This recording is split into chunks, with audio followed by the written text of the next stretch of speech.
Bienvenidos, bienvenidas una vez más aquí a su podcast Trayectoria Cultural de Brújula Cultural. Hoy estoy muy feliz de contar con la presencia de Luis Gerardo Dávalos, el historiador. Creo que ya está siendo una costumbre traer historiadores, pero hoy justamente traemos al historiador con la profesión de historiador. Pero ya me adelanté un poco, voy a dejar que se presente. Muchas gracias por estar aquí. Gracias. Pues yo soy Luis Gerardo Dávalos Vázquez, soy maestro en Historia del Arte, tengo licenciatura en Historia, entonces hago esta diferencia porque muchas veces los historiadores creen que la historia del arte es totalmente aparte y no debería ser parte de una especialización, pero sí, la historia del arte también sirve y es importante para poder lograr hacer otra fuente de información y algo más nuevo que la historia tradicional de gabinete. Soy guía de turistas certificado por la Sectur y trabajo en una agencia que se llama U-Tours, que se especializa básicamente en público extranjero y en inglés. Entonces, pues mucha gente que me conoce, pues lo veo una vez en la vida. Entonces, es muy interesante porque pues también podemos hacer que les interese más la historia de México o podemos confirmar los estereotipos o como también los historiadores pueden hacer otro tipo de trabajo que no solamente es como estar en un gabinete en las escuelas o también nada más estar escribiendo para unos mismos. Claro. Y también más adelante ya estoy trabajando con una empresa cultural que se llama Axis Mundi, que ellos también nos van a hacer difusión para público que viene de esta esfera cultural, pero también quieren conocer México en otros aspectos. Perfecto. Oye, pues más o menos ya has visto el podcast, ya eres un ferviente televidente de nosotros. Entonces ya no es sorpresa para ti, ni para todos los que nos siguen, y para los que no, pues vamos a continuar. Tú sabes que aquí te hacemos preguntas sobre, pues, cómo ha sido tu trayectoria, ¿no? Empecemos más o menos pues, por lo principal, ¿no? Sí. ¿En qué momento decidiste estudiar historia? ¿Cómo fue? Un poco van varias preguntas juntas, ¿no? ¿Cómo fue tu formación, ¿no? ¿A qué niño se le ocurre un día despertar y decir quiero ser historiador? Cuéntanos. Sí, pues en parte es culpa de mis papás. Mis papás son de ciencias políticas. Una es periodista y mi papá es sociólogo. Mi mamá es periodista y mi papá es sociólogo. Y pues siempre nos llevaron a museos, nos llevaron a exposiciones. Mis papás hacen historia del cine, entonces siempre he estado como en ese círculo como un poquito académico. Mi papá era profesor de la UNAM, se acaba de retirar. Entonces es como estar siempre en este entorno, ¿no? De la UNAM, de los museos, y también todos los amigos de mis papás pues eran como esta gente que estaba en museos, historiadores, politólogos, científicos, sociales, entonces, y pues también mi familia es como, también les encantan los museos, mi familia extendida, digamos, mis primos, mi abuela sobre todo le gustaba mucho el cine mexicano, entonces también teníamos como siempre algo que nos llamara hacia los museos. Y yo decidí estudiar historia en la secundaria. Mi maestra Irma de la secundaria tenía una forma muy interesante de contar la historia, nos ponía a hacer ejercicios, nos ponía a pensar, nos ponía a hablar, a exponer algunos temas. Entonces con ella decidí, y ya hasta la prepa, mi maestra Rosario Benítez, que en paz descanse, pues, nos ayudó bastante a otro amigo y a mí a decidirnos por la historia. Nos dijo que ustedes tenemos como las aptitudes para estudiar historia y pues ya, fue mi maestra de historia de la cultura, de historia del arte y de historia de la prepa. Entonces ella sobre todo fue bastante, trascendental para mi formación como historiador y y mis papás. Y me dejaron escoger lo que yo quisiera, ¿no? Que hay mucha gente que le dicen a uno, pues no puedes estudiar porque tienes que ser abogado, profesor, o sea, estas cosas más. Digo, abogado, médico o sacerdote. Entonces, más fácil, a mí me dejaron estudiar lo que yo quisiera, porque yo tengo carrera técnica de laboratorista químico, que nunca en la vida lo he utilizado, entonces es como esto, ¿no? Que yo pudiera tener también esta capacidad de decisión. Pues, o sea, justo en la prepa estabas como decidiendo qué onda y de área 2 de la salud. Sí, en químico todo el mundo me dice, no, pues tú también eres muy buen químico, puedes hacer otras cosas, te vas a ganar más dinero y además tienes tu carrera técnica, ya tienes un adelanto y de repente sexto de prepa, ¡pum!, área 4. Y la decepción de algunos profesores y amigos, pero pues también es como pues, lo que yo más quería. Entonces, gané premio también, segundo lugar interpreparatoriano de laboratorista químico. Entonces, como que no me echaba. Sí, ¿no? Exactamente. Esto es muy complicado y difícil a veces decidir. Uno quiere ser todo, pero a la vez no se puede, ¿no? Y entonces, a ver, esto está interesantísimo. Sí. Llegas a sexto, llegas al área 4 y ¿qué descubriste? O sea, porque hay que decirlo, ¿no? Un poco la formación de la UNAM, entiendo yo, ¿no? Sí. Los primeros años son un tronco común, ¿no? Entonces de repente ya te meten un poquito, porque realmente la carrera la conoces. Sí. Pues hasta dentro de la carrera. ¿No? Exactamente. Ahí llegaste y ¿qué pensaste? Bueno, en área 4 fue el tronco común de todos y ya tenemos como historia de la cultura, sociología, introducción a las ciencias sociales, y tenías 2 optativas que podías escoger dentro de la escuela preparatoria. Yo pedí griego y Revolución Mexicana. No me dieron griego porque se encimaban los horarios y por la profesora siempre protegida, entonces no nos quisieron cambiar los horarios. Entonces terminé en modelado. Es como no es modelado de ser artista, de top model. Un comercial, tenemos justo un podcast con Vanessa Montoya, con chica de aquí arriba. No, que es como más de artes plásticas, de cómo crear con diferentes materiales, diferentes esculturas, ¿no? Ya. Entonces, pues yo siempre he sido muy malo con las artes, en general, porque no se me da, por eso nunca fui artista, pero pues terminé haciendo esas 2 optativas, Revolución Mexicana y modelado. Entonces mi profesor siempre era como, no, la UNAM, no, yo voy a ser profesor de la UNAM, no, que yo voy a ser de filosofía y letras, y es que ustedes, estúpidos parásitos, y es que no, nada más aquí me hacen perder mi tiempo. Sí estaba muy interesante esa materia, pero nos quería tratar como universitarios, ¿no? Como los alumnos de quinto, sexto semestre, que ya tienen como la idea, ya tienen todo, entonces nos ponían los libros completos en una semana, o sea, no teníamos nada de la preparación. Pero la materia nos sirvió también para un poquito darnos la idea de cómo es el trabajo historiador, ¿no? Porque también él proponía cosas, pero el maestro estaba muy frustrado por ser maestro de educación, media superior. Bueno, por lo mismo de que, media superior, por lo mismo de que no podía estar en filosofía y letras, ¿no? Era alumno de Josefina MacGregor, de estos grandes historiadores, Javier García Diego, y frustrado por ser maestro de prepa, que no es malo, la verdad. ¿Quién quisiera esa habilidad económica? Dar horas clase y también tener tu base, ¿no? Entonces, claro. Pero a partir de eso, ya de área 4, fue como otro cambio, más humanidades, más artes, y ya, la verdad sí disfruté bastante historia de la cultura. Mi maestra era muy buena, le digo Rosario Benítez, que es una pena que se nos haya ido tan joven.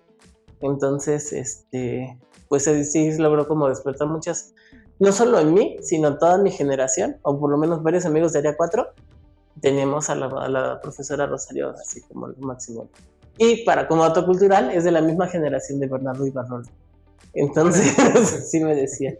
Es que hay que decirlo, que el maestro fue adjunto de varias clases. Yo tomé. Sí. Tú eras el segundo al mando de la materia. Prácticamente es mi maestro.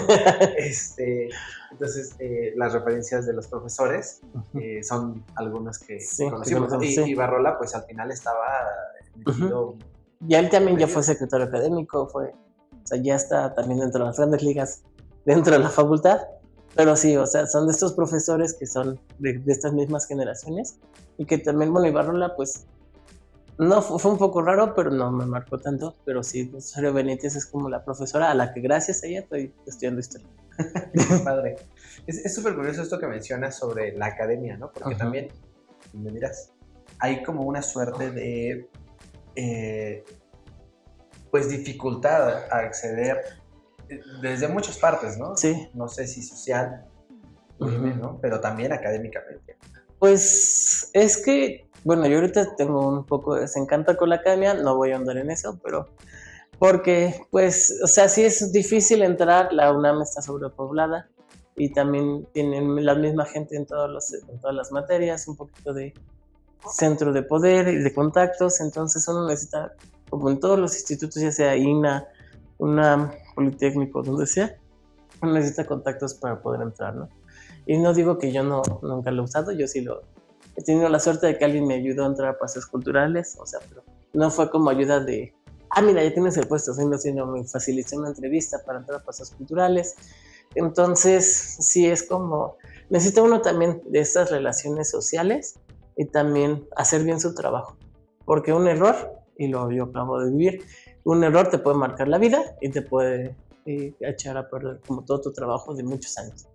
Entonces sí hay que como ser muy políticos, hay que tratar de ser también responsables por lo que uno dice y piensa.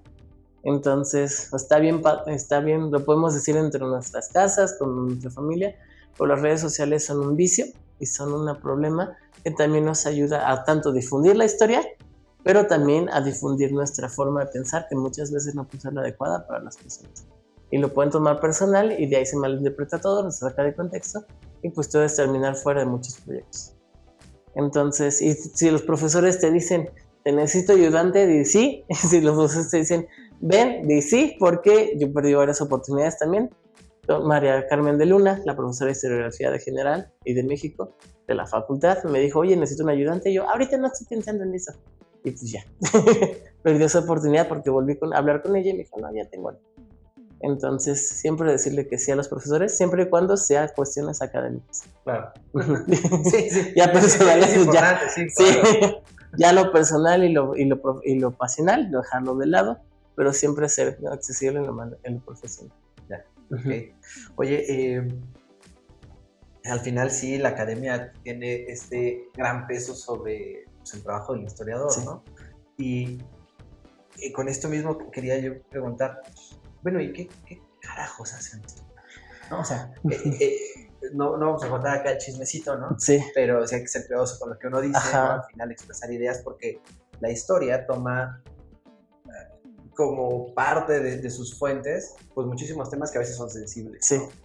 Pero bueno, de esto, pues, ¿qué carajos es el trabajo del historiador? ¿Qué hace un historiador? Porque, ¿qué se imagina uno como historiador y qué es lo que realmente hace?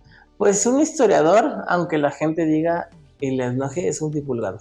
Okay. Pero también hay que ver estos límites. Sí. Le enoja a la academia. Sí, a la academia que sean divulgadores, porque a la mera hora tú terminas escribiendo para ser escuchado y para que alguien más lo escuche o lo lea. Entonces, un historiador es un divulgador, es una persona. No, esta cuestión del chismecito me cae un poco gorda porque se malinterpreta, ¿no? Que uno solamente va a interpretar el chisme.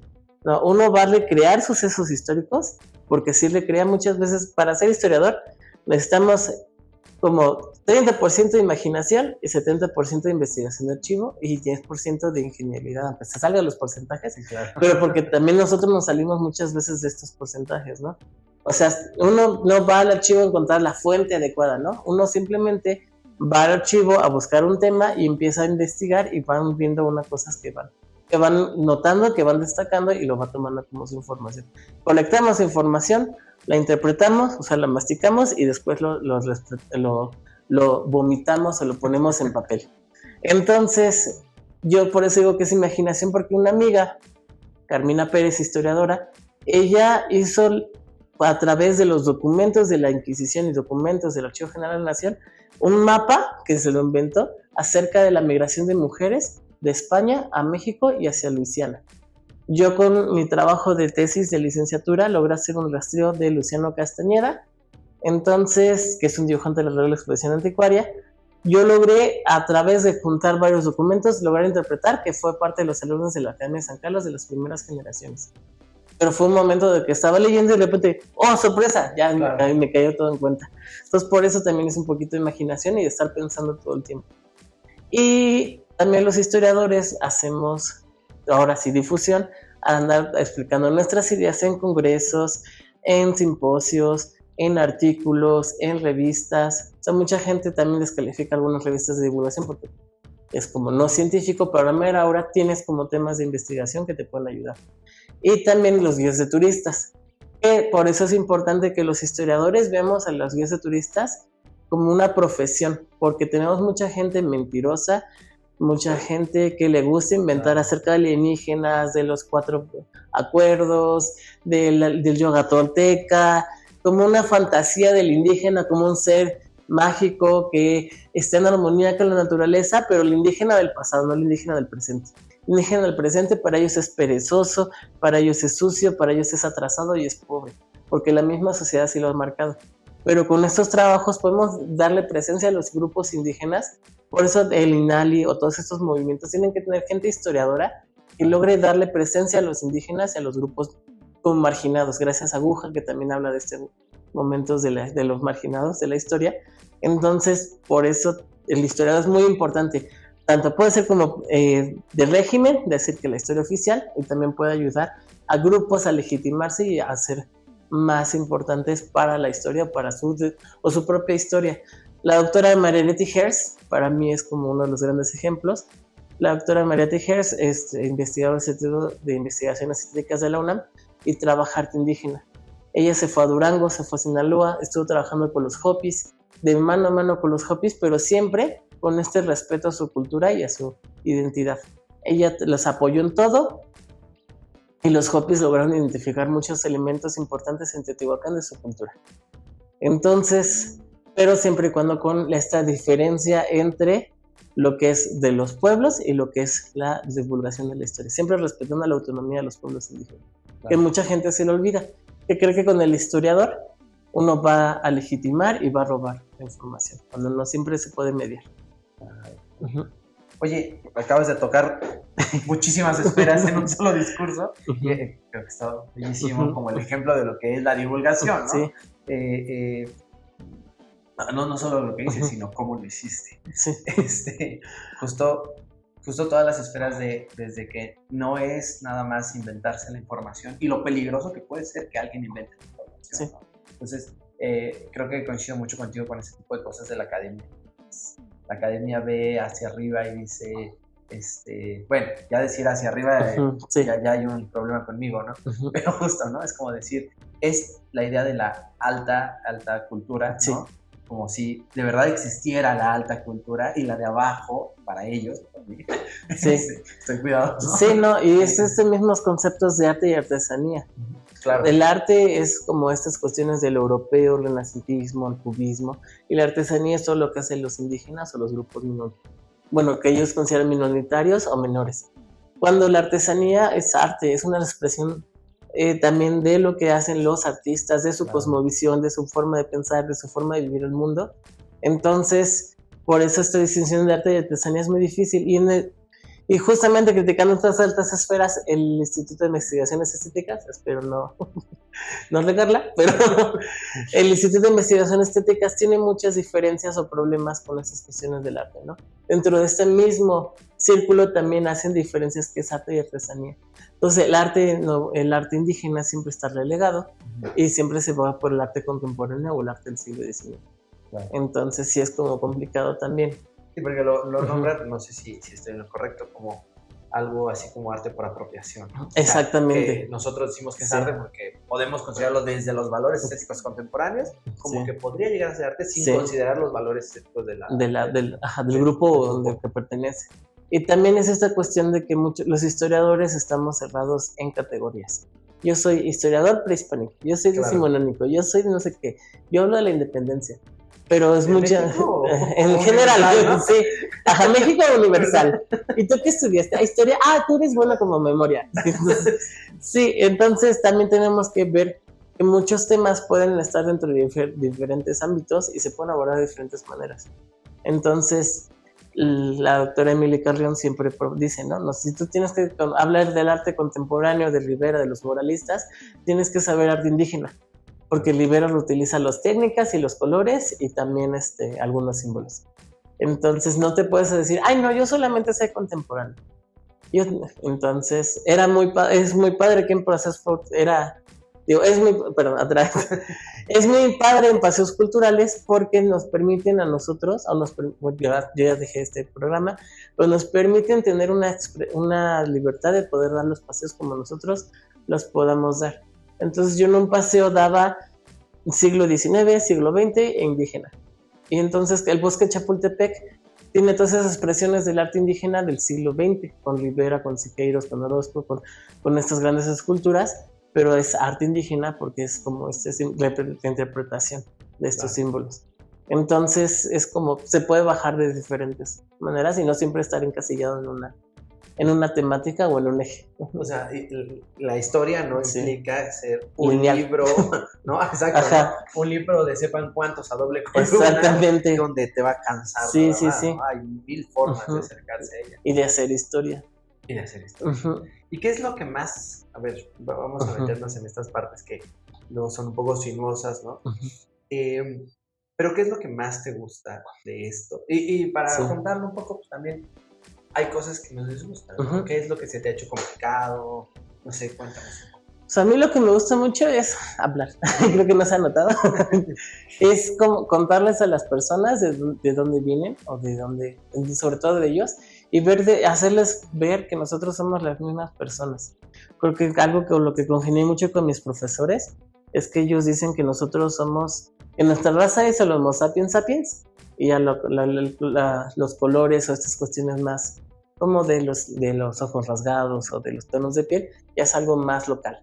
Entonces todos tenemos igual, todos partimos de las mismas ideas, y entonces verle a la gente que mira, aquí tenemos un ejemplo que es Teotihuacán, unos edificios que son semejantes a las pirámides de Egipto, pero son más nuevos, baños tipos romanos y especies como también, digo, cosas más modernas, ¿no?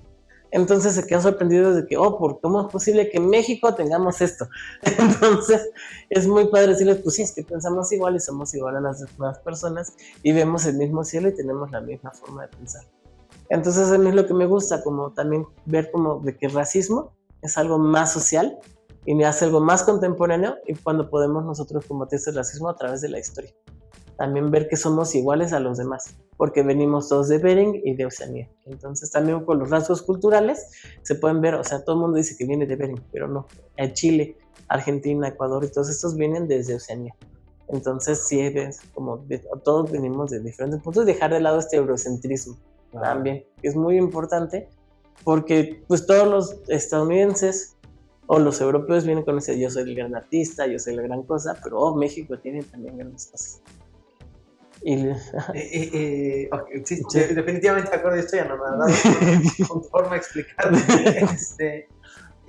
Y por ejemplo, entiendo yo que lo que más te gusta justo es esta interacción con las personas, Sí. ¿no? O sea, creo que eso construye relaciones, bueno, relaciones que a un punto pueden llegar a ser inquebrantables, porque justo te quedas con esa idea, o sea, estaba tratando de recordar cuando vas de viaje a alguna cosa, ¿no? Y te quedas con la idea de, pues, ¿qué veo, no? Ves un guía, ¿no? Sí. Y te quedas con la idea de lo que dijo, de cómo se formó tal o cual. Sí. Entonces ahí viene justo esto del peligro que decías hace rato, ¿no? Sí.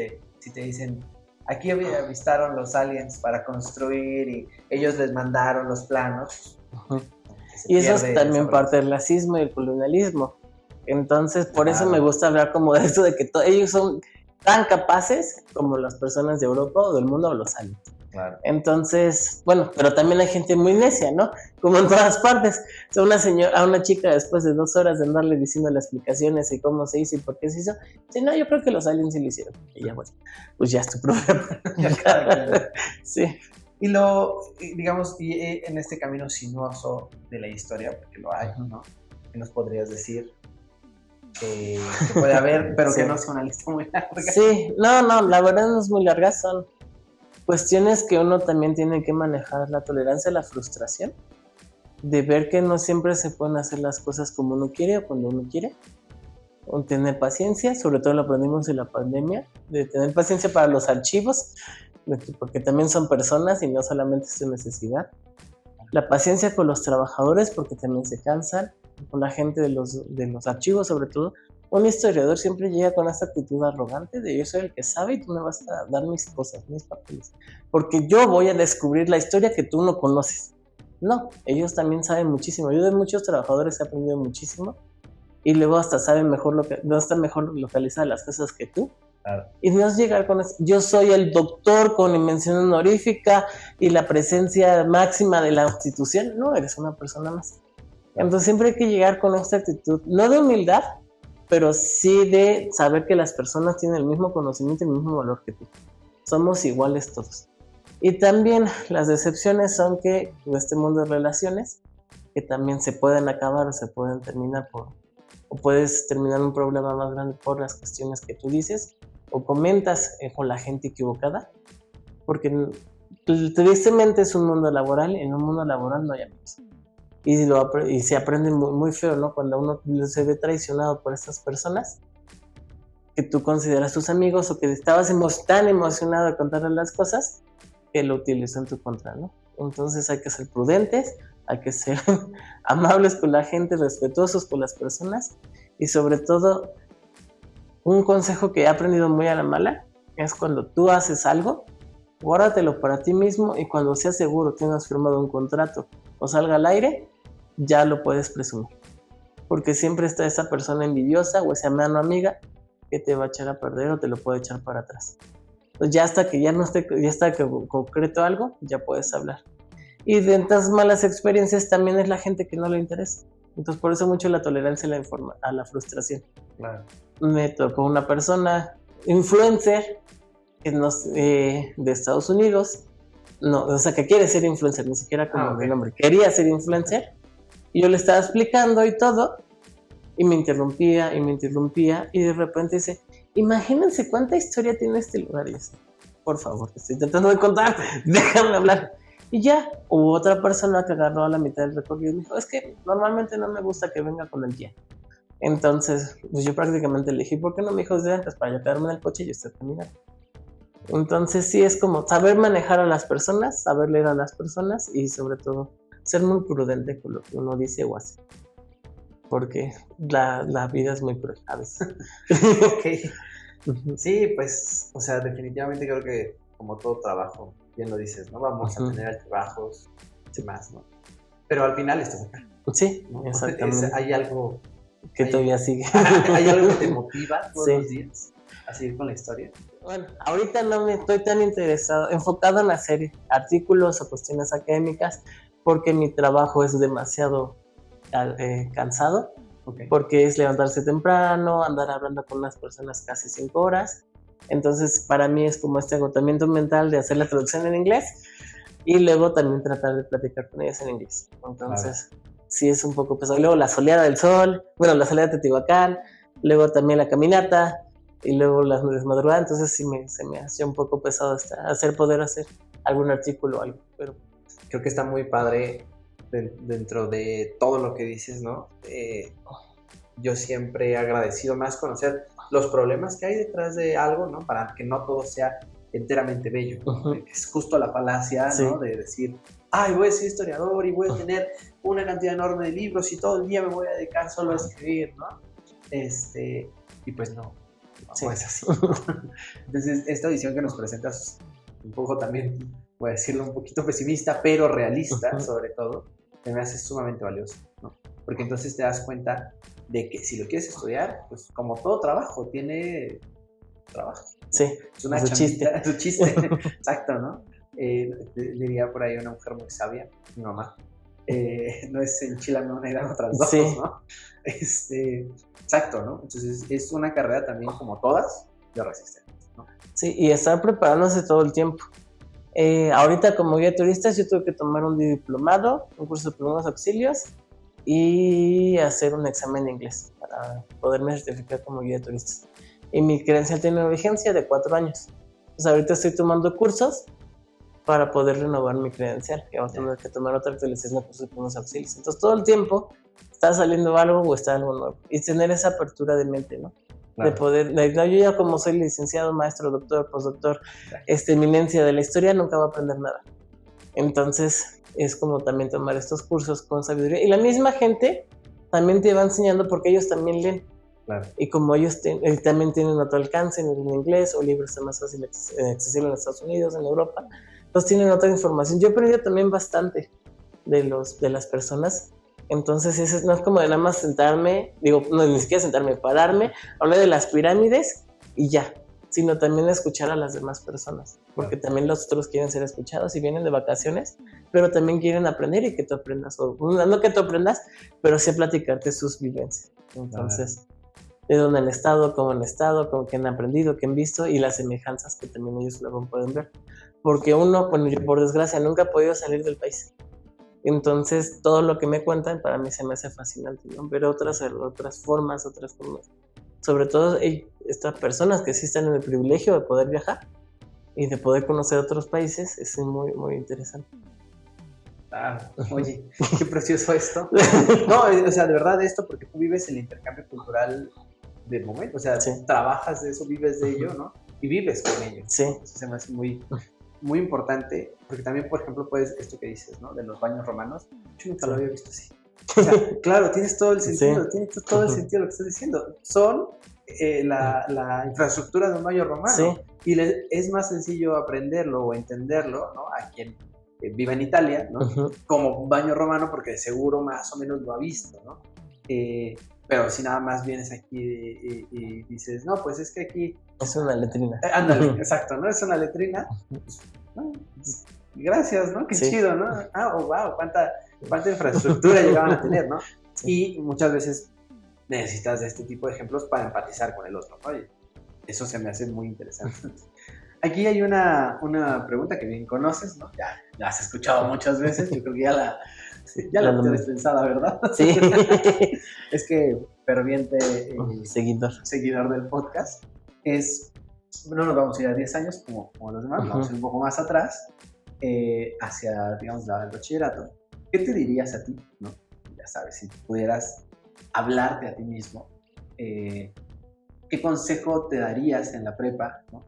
Y decirte, mira, ya desde el punto de soy historiador, estoy trabajando en estas cosas de la historia, con ese Gerardo que estaba empezando a ver esa carrera? Pues es que yo ya lo he pensado muchas veces. A mí me gustaría regresar en el tiempo y como tener el Gerardo, el cuerpo del Gerardo de aquella época, la edad, la salud sobre todo, pero la conciencia de ahorita.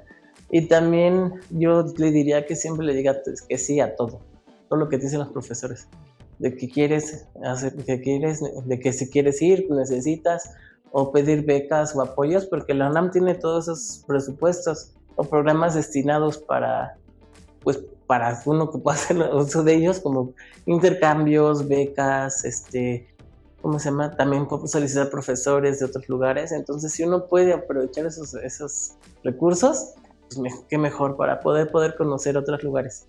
Y también, sobre todo, la mentalidad de otras personas. Yo lo he visto ahorita con la gente con la que trabajo, bueno, con mis gringos que los veo aunque sea una vez en la vida, pero si tienen otra mentalidad u otra forma de pensar, y eso también te ayuda a tener otras perspectivas u otra forma de pensar. Entonces, yo sé que es como hablar desde el privilegio y que los viajes no siempre te hacen mejor persona, pero yo no digo ser mejor persona, es tener otras vivencias y otras cosas que te ayudan a ver, porque ellos tienen conocimiento de diferentes lugares. O sea, por ejemplo, te preguntan luego, ¿y Angkor Wat de qué época es? Y yo apenas ayer supe que era del siglo XII, yo creo que era más antiguo.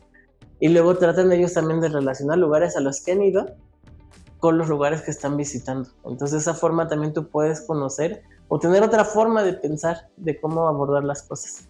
Entonces, que es historia viva, ¿no? Exactamente, sí. O sea, son edificios o cosas que existen, claro, pero ellos les están dando interpretación y tú les puedes dar otra interpretación. Entonces, siempre te enriquece conocer a más personas. Entonces, claro. Y sobre todo no aislarse. Creo que eso es lo que también hay que pensar. Y ya como último, así por favor, no pienses en la academia, sino piensa a grande, más hacia las personas. Porque muchas veces desprestigian o desprecian este trabajo de guía turistas porque ellos creen que nada más vas, les enseñas y punto, ¿no? No, también convives, aprendes y buscas buscas como esta forma de retroalimentarte, ¿no? O ver qué te está fallando. Por ejemplo, yo uso ya ejemplos que ellos me han dado. Okay. Haz que en Teotihuacán hay un penacho, un tocado que parece una cámara. Ah, claro, entonces yo le digo, para que lo ubiquen, este penacho que parece cámara, está así y así y así y así.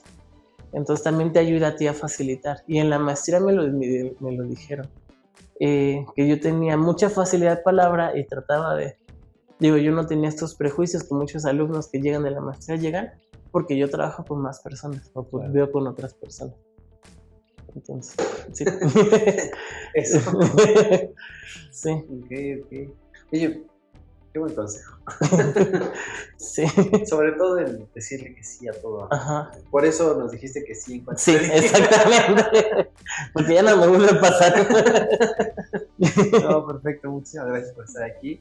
Yo de verdad, a título personal, te aprecio muchísimo. De verdad, creo que ya lo dije hace rato, pero tuve el placer de que él fuera adjunto de varias de las clases.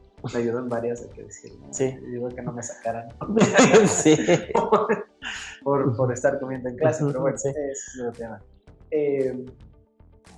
De verdad te aprecio mucho, ¿no? Gracias. Y aprecio mucho el trabajo que haces, porque creo que eres el ejemplo de lo que debe de ser un historiador hoy en día, ¿no?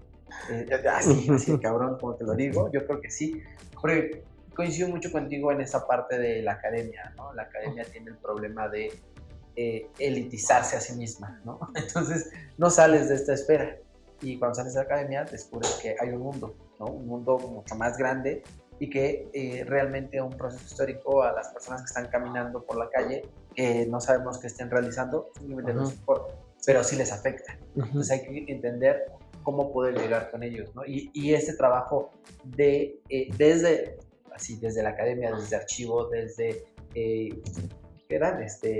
90% lecturas, Sí.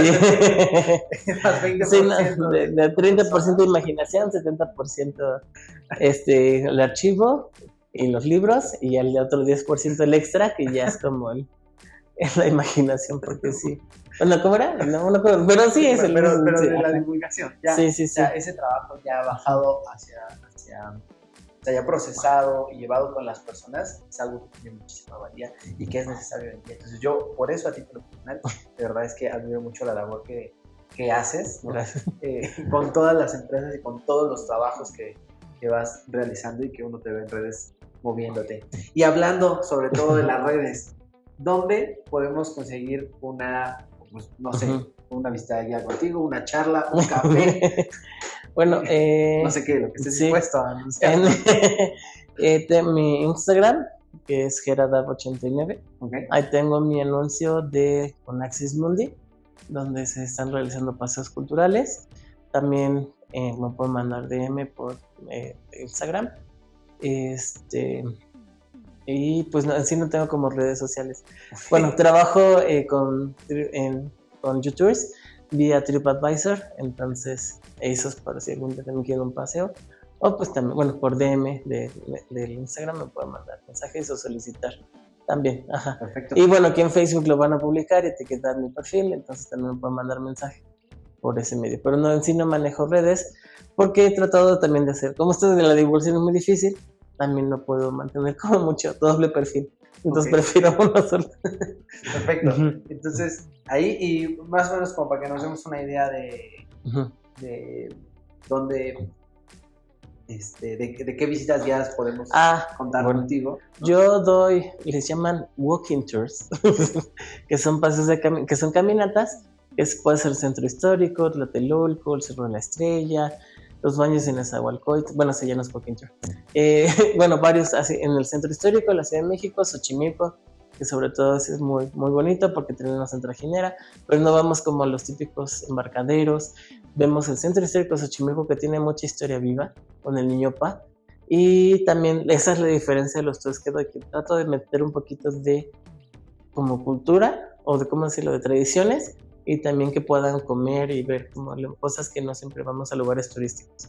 Por ejemplo, hay uno que no se ha logrado hacer bien por lo mismo que no es tan turístico, que es Calpulalpan de Tecuaque, porque son pueblos que finalmente no tienen infraestructura para turismo.